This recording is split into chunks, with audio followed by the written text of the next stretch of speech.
मातृभूमि न्यूज, मातृभूमि की आवाज, मातृभूमि के लिए। गुजरात राज्यના ડીજીપી શ્રી વિકાસ સહાય સાહેબના આદેશના અનુસાર વરાછા પોલીસ સ્ટેશન તથા જાનકી જીવદયા ચેરિટેબલ ટ્રસ્ટ અબોલ પશુ પંખીઓને વહારે આવ્યું। વરાછા પોલીસ સ્ટેશન તથા જાનકી જીવદયા ચેરિટેબલ ટ્રસ્ટ ટીમ દ્વારા વિનામૂલ્યે કુંડાનું વિતરણ કરવામાં આવ્યા।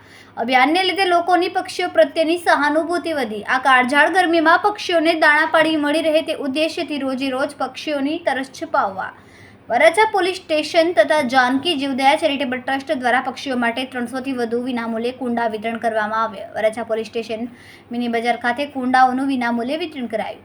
મુક્ત મને વિહરતા પક્ષીઓ તરસ છપાવવા જાનકી જીવદયાએ કરેલી પહેલને સતત આવકાર મળી રહ્યો છે। શહેરમાં વધુમાં વધુ કુટુંબી સુધી આ કુંડાઓનું વિતરણ થાય તે માટે આ ટીમ દ્વારા ઝુંબેશ ઉઠાવી છે। જાનકી જીવદયા ચેરિટેબલ ટ્રસ્ટ દ્વારા 200થી વધુ કુંડાનું વિનામૂલ્યે વિતરણ કરવામાં આવ્યું।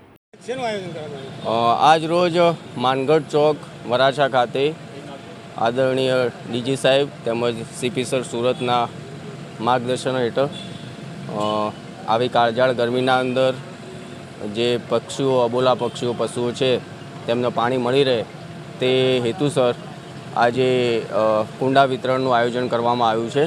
જે કુંડા વિતરણનું આયોજન જીવદયા ટ્રસ્ટ તેમજ વરાછા પોલીસ સ્ટેશનના સહયોગથી કરવામાં આવી રહ્યું છે। જનતાને એ સંદેશ છે કે તમે પણ આ જે કુંડાનું વિતરણ છે કુંડા લઈ જાઓ અને પોતાના ઘર આગળ લગાવો જેથી અબોલા જે પશુ પક્ષીઓ છે તેમને પાણી મળી રહે। કુંડા લઈ જાય પોતે પૂરો તો સત્ય આ કરે એના માટે શું કહેશો? હા, તમામ જનતાને આદેશ છે કે લઈ ગયા પછી પણ તમે આનો સારો એવો યુઝ કરો અને પક્ષીઓ અને પશુઓ પાણી વગર મરી ના જાય એનું ધ્યાન રાખવામાં આવે।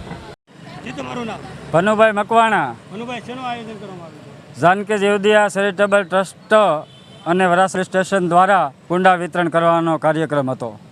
કેટલી જગ્યા પર રીતના તમે આ આયોજન કેટલી જગ્યા પર ગોઠવો છો?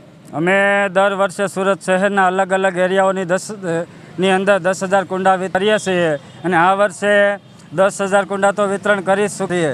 પણ જ્યારે ડીજી સાહેબનો આદેશને અનુસાર મુજબ કે ભાઈ આ તમામ પોલીસ સ્ટેશનોની અંદર જે આદેશ આપ્યો તો સાહેબે કે ભાઈ સંસ્થાઓના સહયોગથી એક અબોલ કાળઝાળ ગરમીની અંદર કુંડા વિતરણ કરો તો તે પછી પણ અમે 6,000 કુંડામાં જે હાલ મેળાની અંદર વિતરણ શરૂ છે 5,000 સકલીના માળા। તો એવી અપેક્ષા છે કે આ કાળઝાળ ગરમીની અંદર માણસ જ્યારે ત્રાહિમામ પોકારી જાય તો અબોલ જીવનનું શું થાય, તો એની એક વેદના સમજીને બધા લોકોને અપીલ છે કે વધુમાં વધુ અમારો સંપર્ક કરીને પ્રત્યેક એરિયાઓની અંદરથી કુંડા મળી જાય તો બસ માત્ર પક્ષીને કુંડા ભરીને એક માનવતા નિભાવો બસ।